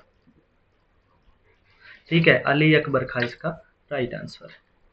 अली अकबर खां को क्या बोला जाता है? सवर सम्राट बोला जाता है। क्लियर। उसके बाद क्वेश्चन है आपका, इन स्वरंध्य कलाकारों में कौन वंशी वादक नहीं है? नहीं है, MS गोपाल कृष्णन वायलिन वादक है, वायलिन। अब देखो वायलिन वादकों का, वायलिन ज्यादातर दक्षिण में है, दक्षिण में बड़े बड़े नाम हैं, जिनके भी नाम में शॉर्ट फॉर्म आए, शॉर्ट फॉर्म आए, 99% क्या होंगे? वायलिन वादक होंगे, 99%। ठीक है, वायलिन वादक कहीं भी आ जाए, शॉर्ट फॉर्म वाले नाम दिख जाए, वायलिन वादक होंगे 99%। क्लियर है। हरिप्रसाद चौरसिया, विजय राघव राव और रघुनाथ सेठ क्या है? सारे वंशी वादक हैं। उसके बाद है हीराबाई बड़ौदगर किस घराने से हैं? हीराबाई बड़ौदगर हैं आपके किराना घराने से। किराना घराने के संस्थापक कौन है? करीम खां।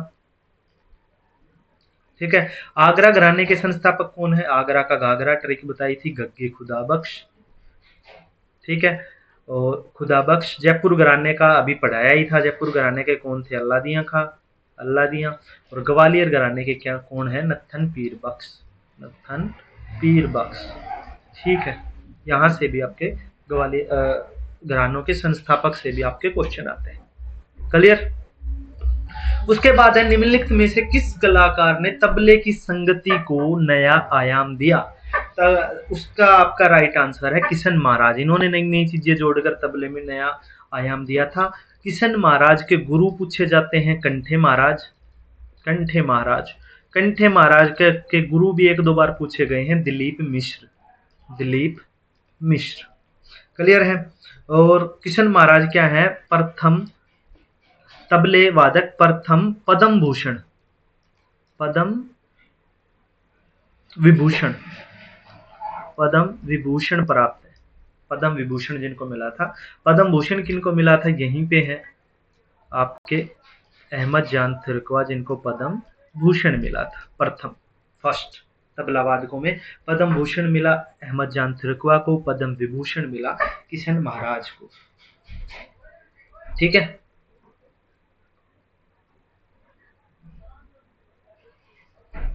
और पहला आपका तबला वादक जिनको संगीत नाटक अकादमी पुरस्कार मिला, वो भी यही है, अहमद जान थिरकवा। फर्स्ट तबला वादक संगीत नाटक अकादमी पुरस्कार जिनको मिला, वो भी आपके अहमद जान थिरकवा है। हो गए ना, एक क्वेश्चन से बहुत सारे क्वेश्चन। उसके बाद है आपका वर्ष 2020 का बिस्मिल्लाह खां संगीत नाटक अकादमी पुरस्कार प्राप्त करने वाले सारंगी वादक का नाम क्या है? हर्ष नारायण सारंगी वादक है, जिनका है 2020 में बिस्मिल्लाह खां पुरस्कार जिनको मिला था। त्रिताल में एक ताल वादन की लहकारी क्या कहलाएगी? एक ताल होती है 12 मात्रा की, त्रिताल होती है 16 मात्राओं की, कट करेंगे तो 3/4, 3/4 आपकी होती है पौन गुण, पौना गुण। क्लियर। चलो, सेवर्ट पद्धति में प्रमुख सुर का मान कितना है? प्रमुख सुर मतलब मेजर सुर, मेजर स्वर का मान कितना है? सेवर्ट करवाया था स्वर में, राइट आंसर है आपका 51, 51 सेवर्ट। कई बार यहाँ पे कोम्मा लघु लिम्मा का भी पूछ लिया जाता है, कोम्मा लघु और लिम्मा का कई बार पूछा है। कोम्मा, कोम्मा का क्या आएगा?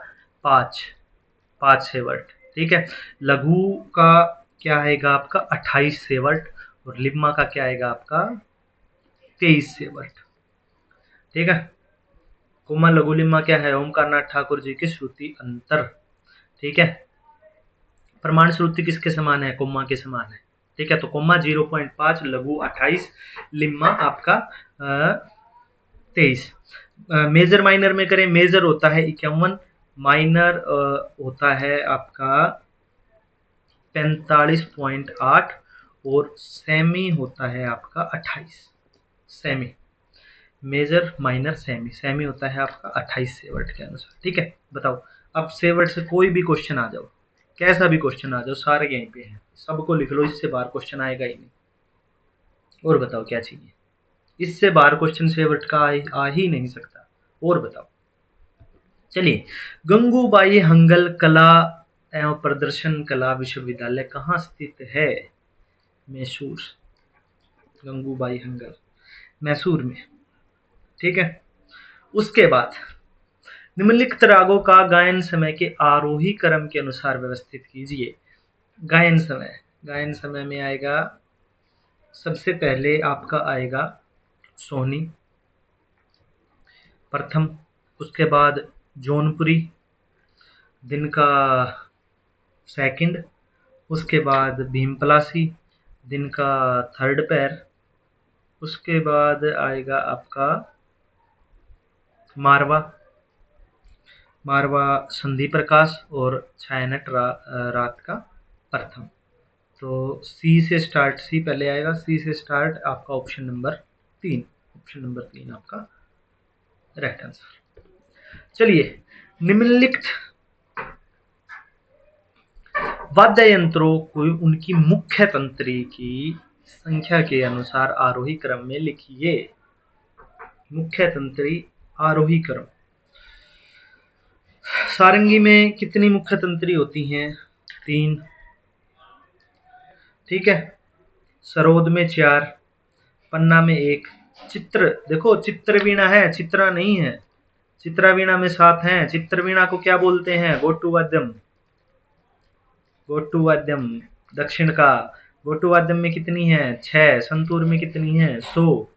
ठीक है, मुख्य मुख्य मुख्य, तो इनको सीरीज में लिख दीजिए, CABDE, CABDE, option number A is the right answer. चलिए, नेक्स्ट क्वेश्चन, शारंगदेव द्वारा उल्लेखित विकृत स्वरों का सही अनुक्रम में व्यवस्थित कीजिए। विकृत स्वर शारंगदेव जी के, अब क्रम में शारंगदेव के वही थे, पहले गा आएगा, मा आएगा, पा आएगा, पहले गा, मा और पा, 3 ही स्वर है ना, मध्यम पंचम गंधार। तो सबसे पहले गंधार आएगा, मध्यम आएगा, पंचम आएगा, लेकिन इनके भी अलग अलग रूप हैं, साधारण गंधार, अंतर गंधार। क्या बताया था? सबसे पहले आएगा शुद्ध गंधार, 1 श्रुति ऊपर चढ़ा तो साधारण, 2 श्रुति ऊपर चढ़ा तो अंतर गंधार।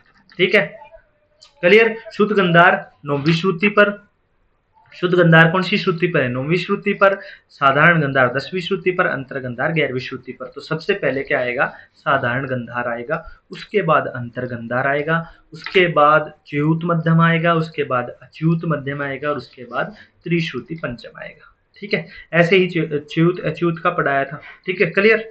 तो सबसे पहले ECABD, ECABD आपका option number 4 is the correct answer. Clear है? चलिए, रागों में स्वरों की अवरोही संख्या के अनुसार, ओके, डिसेंडिंग ऑर्डर में शुद्ध और विकृत स्वरों की पृथक गणना करते हुए रागों को सही अनुक्रम में व्यवस्थित कीजिए। ठीक है, सही अनुक्रम में व्यवस्थित कीजिए। शुद्ध और विकृत, मियां मल्हार, रागेश्वरी, दुर्गा, बागेश्वरी, पीलू। ठीक है, शुद्ध और विकृत, तो आपकी दुर्गा में तो कोई विकृत नहीं है, तो सी लास्ट में, ओहो, सी तो सबके लास्ट में वही। दुर्गा के बाद रागेश्वरी, बीबी 3 में है, रागेश्वरी के बाद बागेश्वरी आएगा, गानी कोमल, तो डी, ये भी 2 में है, वाह वाह वाह। उसके बाद आपका आएगा मियां मल्हार, क्योंकि गा कोमल नी दोनों, ए इसमें ऑप्शन नंबर 4, ये फंस गया यहाँ पे। पहले नंबर पर आएगा पीलू, क्योंकि खाली गा कोमल होता है, गा कोमल होता है, हाँ, नी शुद्ध होता है। कहाँ गया पेन, ये रहा, EADBC, ऑप्शन नंबर 4 आपका राइट आंसर। क्लियर? उसके बाद है, निम्नलिखित कलाकारों को उनके द्वारा भारत रत्न सम्मान प्राप्त वर्ष के अनुसार आरोही क्रम में लिखिए। आरोही क्रम, सबसे पहला इंपॉर्टेंट क्वेश्चन, सबसे पहले भारत रत्न किसको मिला था? MS सुब्बालक्ष्मी लक्ष्मी जी को 1998 में प्रथम पुरस्कार। इंपॉर्टेंट है, याद रखना। क्लियर। सबसे लास्ट मिला था भूपेन हजारिका जी को 2019 में। ठीक है। रविशंकर जी को 1999 में मिल गया था। ठीक है, इनके बाद ही, इनके जस्ट बाद ही मिल गया था। और बिस्मिल्लाह खां को 2001 में, और भीमसेन जोशी को 2009 में। ठीक है, 9 8 में, 2008 में। ठीक है, लेकिन सबसे इम्पोर्टेंट क्या है, सबसे पहले किनको मिला था, एम एस सुब्बा लक्ष्मी को। ठीक है, तो 1998 99 CAEBD, सी सबसे पहले क्या है, सी है ना, CAEBD,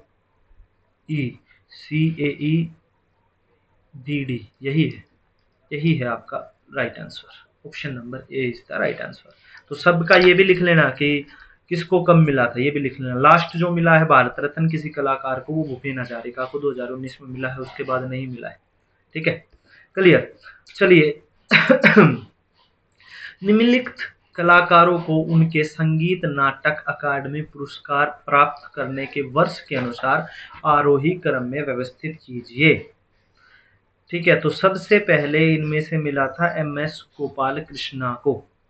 MS गोपाल कृष्णन संगीत नाटक पुरस्कार 1982 में। उसके बाद किशोरी अमयंकर को 1985 में। ठीक है, उसके बाद फिरोज को 1986 में। उसके बाद जितेंद्र को 1989 में। और लास्ट में आपका डागर को 1991, डागर को 1991। ठीक है, तो सबसे पहले किसको मिला, MS गोपाल कृष्णन को। MS गोपाल कृष्ण ई, अरे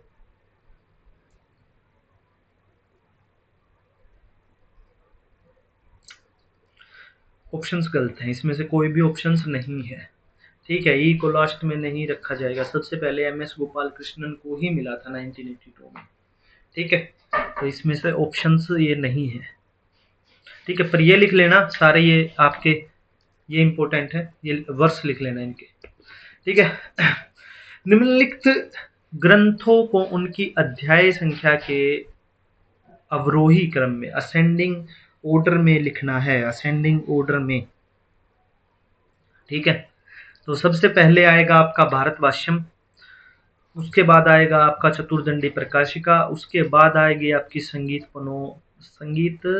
संगीतोपनिषतो श्रोद्वार, उसके बाद आएगी आपकी संगीत राज, और लास्ट में आएगी आपकी प्रणव भारती लास्ट में। भरतभाष्यम किसने लिखा था, कई बार बता चुके हैं। भरतभाष्यम, संगीत राज, संगीत प्रणव भारती, ओमकारनाथ ठाकुर, चतुर्दंडी प्रकाशिका किसने लिखा।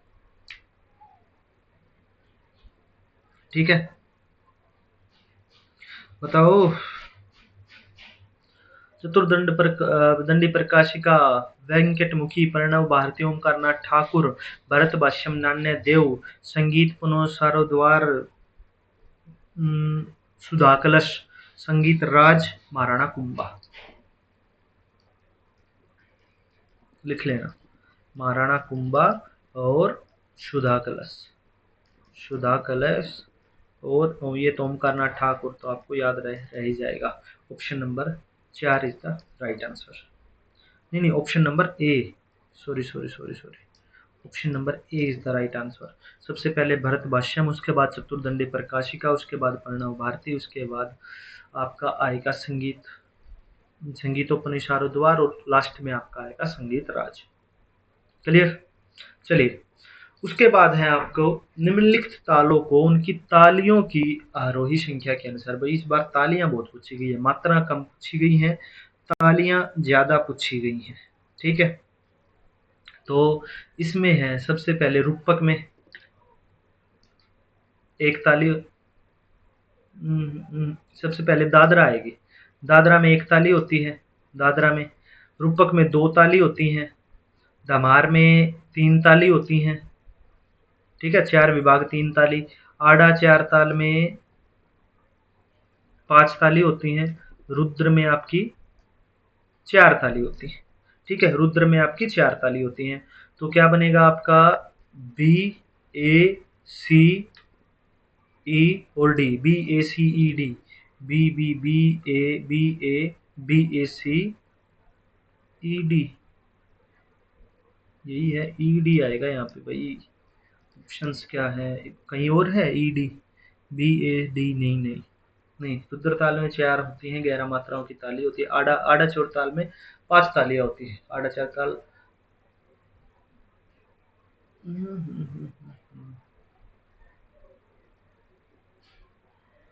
चलो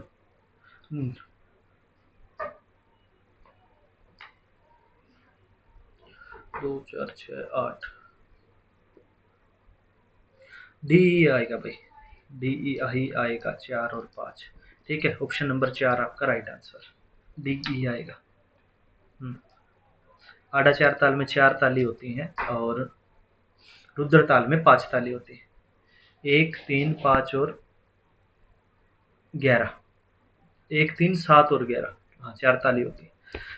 चलो, निम्नलिखित ग्रंथों को काल क्रमानुसार के व्यवस्थित कीजिए। तो संगीत पारिजात आपका लास्ट में आएगा। सबसे पहले आपका सबसे लास्ट में संगीत पारिजात 17वीं से 18वीं शताब्दी में लिखा गया था अहोबल के द्वारा। सबसे पहले आपका मानसोल्लास और चूड़ामणि, ये आपके दोनों क्या है, 12वीं शताब्दी में है। संगीत राज और राग तिरंगनी, ये दोनों आपके 15वीं शताब्दी में लिखे गए। ठीक है, तो बी सी में से सी ही ऑप्शन है, तो सबसे पहले सी, उसके बाद बी, सी उसके बाद बी, ये आ गया। उसके बाद आपका आएगा राग तिरंगनी, उसके बाद संगीत राज और लास्ट में आएगा ये। Option number 4 is the right answer. ठीक है, किस किस ने लिखा था ये तो पता ही होगा। राग तिरंगनी लोचन ने, ठीक है, सबसे पहले उन्होंने लिया था वो ठाठ पद्धति को सबसे पहले अपनाया था इन्होंने। चूड़ामणि को जगदेव कमल जी ने, ठीक है। मानसोल्लास को लिखा था सोमेश्वर जी ने, ठीक है। संगीत पारिजात को लिखा अहोबल जी ने और संगीत राज को लिखा महाराणा कुंभा ने। क्लियर? चलिए नेक्स्ट क्वेश्चन। राग रागनी वर्गीकरण में शिवमत में श्री राग की रागनियों को, देखा मैंने बोला था श्री राग की रागनियों को अनुक्रम में व्यवस्थित कीजिए। ठीक है, तो इसमें आएगा सबसे पहले आपको त्रिवेणी, उसके बाद आपका गौरी, उसके बाद केदार, उसके बाद आपकी मधुमा माधवी और उसके बाद आपकी पहाड़ी का। तो ये हो गया आपका ए सी ई डी बी। ठीक है, A C E D B, option number 2 is the right answer. ठीक है, अब रागनियां भी पूछने लग गए हैं, पहले नहीं पूछते थे, अभी 1-2 साल से रागनियां पूछने लगे। तो आपको 36 रागनियां कैसे याद करोगे, बताएंगे कैसे याद करेंगे, सारे बताएंगे। ठीक है, रात के दूसरे पहर के 2 रागों का वर्णन कीजिए। ठीक है, रात के दूसरे पहर के 2 राग, तो पूरिया, कल्याण और केदार। ठीक है, A and C, option number 2 is the right answer. ठीक है, तो नंद राग आपका रात का तीसरे पैर का, गोरख और देश आपके रात के फर्स्ट पैर के राग। ठीक है, मेहर घराने से संबंधित 2 संगीतज्ञ, मेहर घराने से संबंधित, तो आपका बहादुर खां और नित्यानंद हल्दीपुर। ठीक है, बहादुर खां और Nityanand Haldipur, A and C, option number 4 is the right answer. चलिए, निम्नलिखित में से ग्रंथ पंडित ओमकार नाथ ठाकुर द्वारा लिखित हैं। ओमकार नाथ ठाकुर ने कौन कौन से लिखे हैं? प्रणव भारती लिखे हैं और संगीतांजलि लिखी हैं। B and D option number 4 is the right answer. Abhinav Geetanjali, Abhinav Bharati, Abhinav Gupt ने लिखे हैं। गीत भारती नहीं है, अभिनव गुप्त ने लिखे। क्लियर। चलिए, शारंगदेव के ग्रंथ संगीत रत्नाकर में उल्लेखित गमक के प्रकार सतुरित नहीं होता है, सफुरित होता है, आहत होता है, गुम्फित नहीं होता है, हुम्फित होता है। बी, सी और D. B, C, D option number 4 is the right answer. चलिए, गजल में संबंधित शब्द कौन कौन से हैं? गजल में नज्म नहीं होते, नज्म अलग अलग चीज है, रेखता भी नहीं होती है, मक्ता, मतला, अश्यार तीन होते हैं। ए, सी और ई। ए, सी ही आपका option number 3 is the right answer. थोड़ी सी स्पीड बढ़ाते हैं, काफी हम स्लो चल रहे हैं। पाश्चात्य संगीत की स्वरलिपि पद्धति निम्नलिखित में से कौन सी है? सोल्फा बिल्कुल है, कोड्स नहीं होती, codes major code, minor code ये आपके स्केल होते हैं, ठीक है। न्यूमस पद्धति होती है।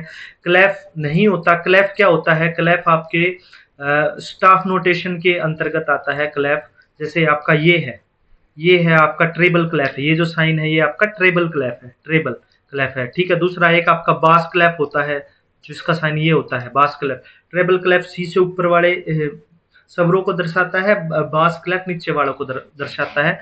चीफ स्वरलिपि पद्धति ये भी होती है। तो ए, सी और ई। ए, सी, ई ऑप्शन नंबर आपका ए इज द राइट आंसर। चलिए, थोड़ा सा स्पीड में करते हैं। निम्नलिखित में से कौन 3 गायक ख्याल के आगरा घराने से संबंधित नहीं है? आगरा घराने से संबंधित आपके 3 नहीं है, ठीक है। विलायत हुसैन का, गुलाम इफ्ताब, तानरस खा कहां से थे? तानरस खा आपके थे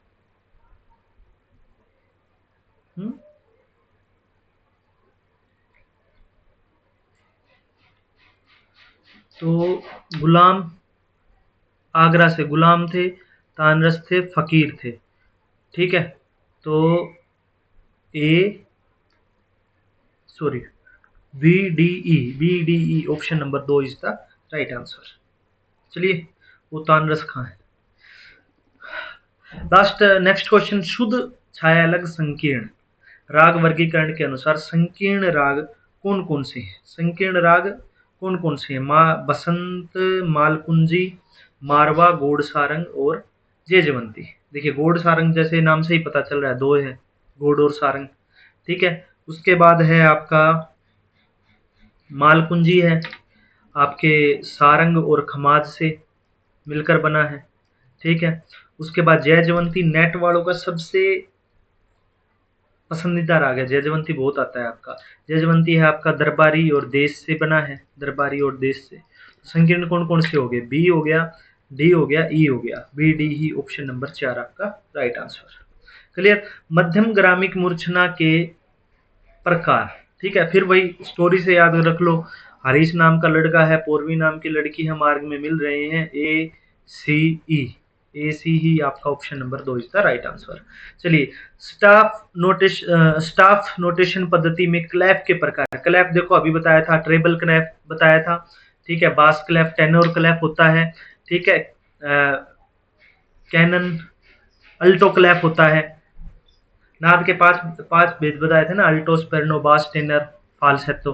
तो बास, टेनर और अल्टो और ट्रेबल अभी बताया था। तो ये 3 है, 2 ब्रिज और कैनन नहीं है।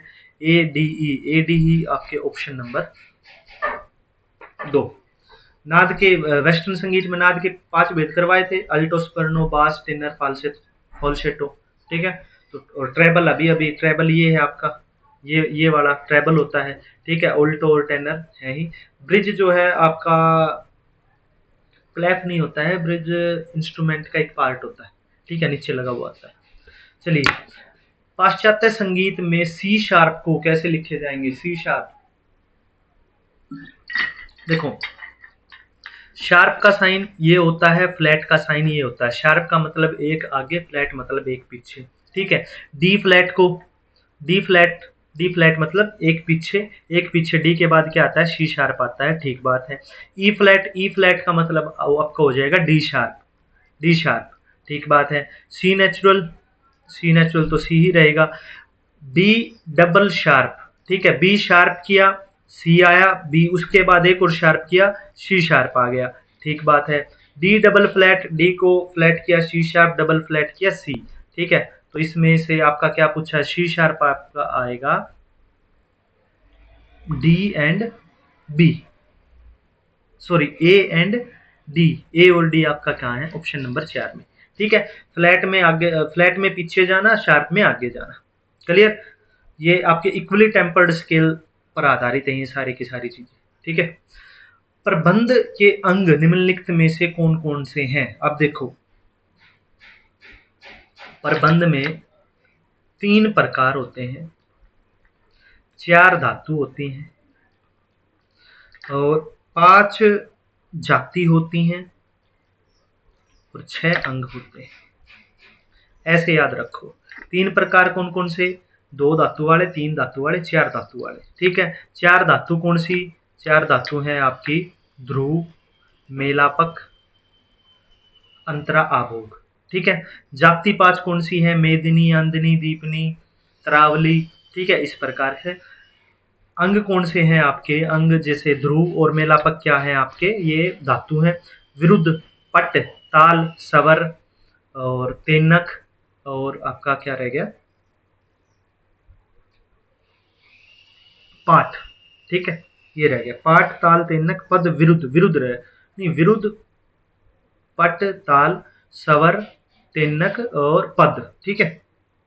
हाँ पद, ये 3, ये 6 आपके, तो है आपके B D E, B D E आपका ऑप्शन नंबर 4। प्रबंध इंपॉर्टेंट है, ऐसे याद रखो, 3 प्रकार, 4 धातु, 5 जाति, 6 अंग, ठीक है, सीरीज में याद रखो, क्लियर। निम्नलिखित में से कौन से राग थाट कल्याण से संबंधित हैं, भोपाली है, शुद्ध कल्याण है और आपका छायानट है, ठीक है। ये आपके B C D, B C D, B C D, B C D, option number 2 is the right answer, ठीक है।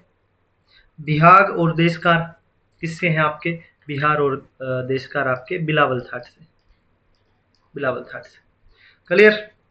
चलिए,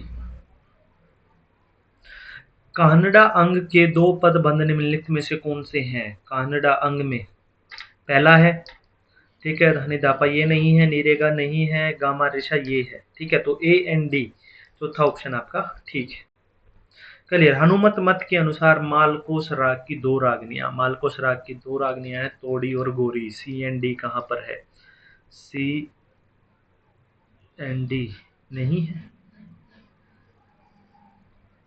तोड़ी और गोरी, अच्छा सी एंड ई है, sorry sorry, C and E, D नहीं E, okay, option number 1 is the right answer. चलिए, संगीत रत्नाकर में वर्णित गायकों के दोष, दोष दोष दोष दोष कौन से नहीं है, कौन से नहीं है।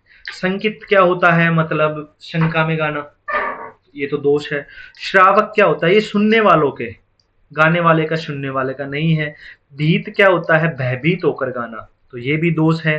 आयत कंठ क्या होता है, आयत कंठ मतलब परफेक्ट कंठ, जिसका कंठ पर नियंत्रित हो, तो ये तो गुण हो गया, ठीक है। तुम्बकी क्या होता है, नाक में गाना, नाक में गाना, तो नहीं पूछा है, नहीं आपका आएगा B and D, B and D, तो बी एंड डी कहाँ पे है आपका, ऑप्शन नंबर 4, क्लियर। भैरवी थाट के 2 राग कौन कौन से हैं, बताओ, भैरवी थाट के, भैरवी थाट के, बिलास खानी तोड़ी बिल्कुल भैरवी थाट का है, रामकली भैरव से है, मालकोस आपका भैरवी थाट का है, A and C, A and C, option number 2 आपका क्या है राइट आंसर। रामकली जोगिया भैरव से है, मुल्तानी आपका तोड़ी थाट से, चलिए लिख लेना, जो राग ऑप्शंस में आ रहे हैं उनको भी लिख लेना साथ साथ, ठीक है, यही घूम फिर के पूछे जाते हैं। ध्रुपद के 3 घराने कौन कौन से हैं, ध्रुपद के, ध्रुपद का घराना है दरभंगा, बेतिया, सहारनपुर, ठीक है। भिंडी बाजार घराना आपका ख्याल का घराना है और इसमें लता मंगेशकर जी का घराना है, लता मंगेशकर जी का घराना है, और इसके हैं अमान अली, इसके बनाने वाले संस्थापक हैं। मेवाती घराना ख्याल का घराना है और आपका पंडित जसराज जी यहाँ के सबसे फेमस, पंडित जसराज जी की वजह से ये फेमस हुआ था, तो B D E, B D E option number एक इज द राइट आंसर। चलिए, नाट्य शास्त्र में दो गैर तंत्री वाद्य यंत्र, गैर तंत्री, कच्छपी वीणा माँ सरस्वती की वीणा है, तंत्री वाद्य है, मत कोकिला भरत की वीणा है, 21 तार होते हैं। घोषा एक तंत्री वीणा है, बताया था, घोष, घोषा, घोषवती, जहां पर भी आ जाए वो वीणा होती है। कच्छपी वीणा माँ सरस्वती की वीणा है, याद रखना। और कच्छपी वीणा में दो तार होते हैं, दो तार होते हैं। तो आपका प्रणव और झल्लरी ये आपके अवनद वाद्य हैं, B and E. Option number 4 is the right answer. Clear? चलिए, उसके बाद आता है आपका सुर बहार के संगीतज्ञ कौन कौन से हैं, कौन कौन से हैं, ठीक है। अन्नपूर्णा सुर बहार, असद अली खां आपका रुद्र वीणा बजाते हैं, हलीम जाफर आपके सितार बजाते हैं, सितार बजाते हैं, राजीव जी आपके सरोद बजाते हैं, राजीव जी, और पुष्प भी आपके, पुष्पराज गोष्ठी आपकी सुरबहार है। तो A and E, option number 2 is the right answer, ठीक है। इनको भी लिख लो, जो कौन कौन सा कलाकार क्या क्या बजाता है, यही ऑप्शंस में आएंगे, ठीक है। उसके बाद है राग और कर्नाटकी राग, हर पेपर में यहाँ से क्वेश्चन आता है, ठीक है। दुर्गा राग किसके समान है, बिलावल किसके समान है, मालकोस किसके समान है, भैरव, भैरव जाएगा माया मालव गोड सारंग, बिलावल शंकर भरणा, भैरव मायामाल गोड सारंग, मालकोस का बताया था इंडोलम, दुर्गा का बताया था तीसरा, ठीक है। तो ऑप्शन नंबर ए का 3, बी का 1, सी का 4, डी का 2, option number 4 is the right answer. Clear? चलिए, स्थान है और सॉरी संस्थान है, इंस्टीट्यूट है, और स्थापना वर्ष है। चलिए, इंदिरा कला संगीत विश्वविद्यालय कहाँ पे है, खैरागढ़ में, खैरागढ़, खैरागढ़ कहाँ पे है आपका, छत्तीसगढ़ में, छत्तीसगढ़, ठीक है। ये कब बना था, 1956 में, ठीक है। अखिल भारतीय गंधर्व महाविद्यालय कितनी बार आ चुका है, सबको पता होना चाहिए। 1901 में लाहौर में बना, 1908 में मुंबई में एक शाखा बनी, किसने बनाया था, दिगंबर जी ने बनाया था। मोरिस, उसके बाद राजा मान सिंह तोमर, राजा मान सिंह तोमर थे आपके ग्वालियर के, ग्वालियर में है ये मानसिंह तोमर जी, और 2008 में इनको बनाया गया, ठीक है। डी आपका सी हो गया एक, डी आएगा आपका 1926। मोरिस कॉलेज किससे संबंधित है, मोरिस कॉलेज है भातखंडे जी से संबंधित, भातखंडे के संस्थान, ठीक है। तो ऑप्शन नंबर ए का 2, ए का 2, बी का 4, ए का 2, बी का 4, ए का 2, बी का 4, option number 2 is the right answer. Clear है? चलिए, राग है, रागांग है, राग और रागांग दिए गए हैं, ठीक है। तो पीलू राग किसका जाएगा, पीलू जाएगा आपका काफी से, ठीक है। तिलंग का रागांग जाएगा आपका खमाज, देसी का जाएगा आपका आसावरी, और कोसी कानड़ का जाएगा आपका मालकोस। तो 3 4 1 2, 3 4 1 2, 3 4 1 2, option number 2 is the right answer. Clear? चलिए, नेक्स्ट क्वेश्चन है आपका, ग्रंथ है, लेखक है, कई बार आ ही चुका है, भरत भाषम से मिला लीजिए सीधा, भरत भाषम की सेनान्य देव, डी का फर्स्ट 2 में है। उसके बाद संगीत सारंग, संगीत समय सार पार्श्व देव का, ए का 3, बी का 1, डी का 1, ए का 3, डी का 1, सीधा सीधा ऑप्शन नंबर 2, ठीक है। राग विबोध किन्होंने लिखी थी, सोमनाथ ने लिखी थी। राग तत्व विबोध किन्होंने लिखी थी, श्रीनिवास ने लिखी थी। अहोबल जी के इन्होंने राग वीणा के तार की लंबाई 36 इंच दी थी श्रीनिवास जी ने। क्लियर? उसके बाद है कलाकार हैं, और उसके बाद घराने, कलाकार और उनके घराने दिए गए। फयाज खां किससे हैं, फयाज खां आगरा घराने का मुख्य नाम है, फयाज खां। केसर बाई केरकर को पढ़ चुके हैं आपका जयपुर घराने से, ठीक है। सुहासिनी काटेरकर भिंडी बाजार से हैं। ओमकार नाथ ठाकुर ग्वालियर घराने से, सिद्धि। ए का 2, बी का 4, 2 4 1 3, 2 4 1 3, option number 3 is the right answer. चलिए, ओमकारनाथ ठाकुर दिगंबर पुलस्कर जी के वे हैं, और दिगंबर पुलस्कर जी कहाँ के थे? ग्वालियर घराने के थे। केसर भाई केरकर को पढ़ चुके हैं, जयपुर घराने से हैं। आगरा घराना का फेमस नाम ही फयाज खां है। चलिए, उसके बाद है वाद्य यंत्र कलाकार। गिटार का पिछले पेपर में पढ़ चुके हैं, गिटार ब्रजभूषण काबरा, ठीक है। उसके बाद सितार देबू चौधरी, फेमस नाम है, ठीक है। तो बी का 4 सी का 1, बी का 4 सी का 1, option number 4 is the right answer, ठीक है। वायलन जाएगा शिशिर कोण धर्मे चौधरी, और सरोद आपका जाएगा ब्रजनारायण, ठीक है, क्लियर। चलिए, उसके बाद नेक्स्ट क्वेश्चन। एक तरफ वाणी दी गई है, एक तरफ गीति दी गई, ठीक है। तो गोबर हारी शुद्ध, देखो मेरे याद करने का थोड़ा सा अजीब तरीका है, मैं तो ऐसे याद कर रहा हूँ, गोबर शुद्ध गोबर, ठीक है। तो गोबर हार वाणी की गीति क्या होगी? शुद्ध होएगी, ठीक है। डागर क्या जाएगी? डागर की जाएगी भिन्ना, ठीक है। खंडर में जाएंगे वस्त्रा, ठीक है। बेसरा आएगी, ये बेसरा लिख रखा है, बेसरा, ठीक है। नोहार में जाएगी घोड़ी, ठीक है। बेसरा गीति नहीं होती है, बेसरा आएगी, ठीक है। चलिए, तो option number 1 is the right answer, correct. चलिए जी, नेक्स्ट क्वेश्चन। एक तरफ राग दिए गए हैं, एक तरफ चलन दिया गया है, ठीक है। तो बिलास खानी तोड़ी, भैरवी, भोपाल तोड़ी, ठीक है। भोपाल तोड़ी को देखो, भोपाल में 5 स्वर होते हैं, भोपाल तोड़ी में सारे का पा धा सा, ये रहा, सी का 2, भोपाल तोड़ी यहाँ से आ गया। और उसके बाद बिलास खानी तोड़ी का आपका जाएगा, बिलास खानी तोड़ी आपका एक का जाएगा 3, ठीक है। भैरवी में रेगा धानी कोमल, भैरवी में आपका जाएगा 4, और आपका कोमल आसावरी चला जाएगा 1 पर, ठीक है। तो option number 3 is the right answer, clear. चलिए, भजन है, गीत रूप है, कलाकारों के नाम दिए गए, ठीक है। तो भजन हरिओम क्या जाएगा? भजन के कलाकार हरिओम जी हैं। गजल के कलाकार चंदन दास हैं, ठीक है। ठुमरी के कलाकार अपने शोभा गुट्टू जी हैं, और टप्पा के कलाकार आपके मालिनी राजूरकर है।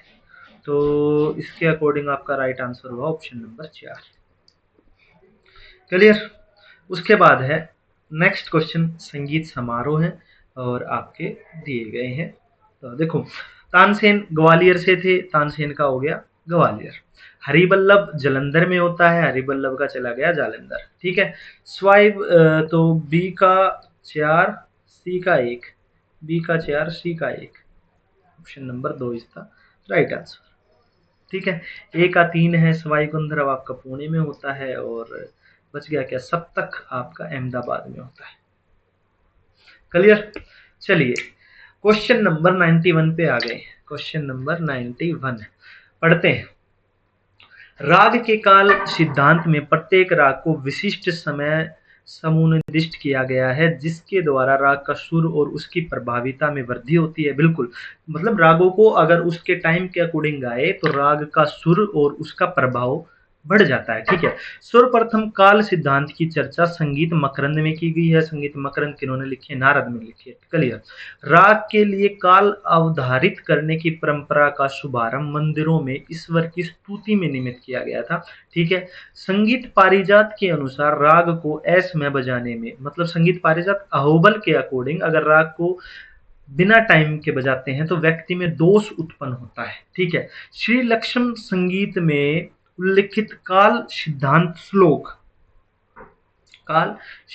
श्लोक के अनुसार राग को मुख्य श्रेणियों में बांटा गया है, ठीक है।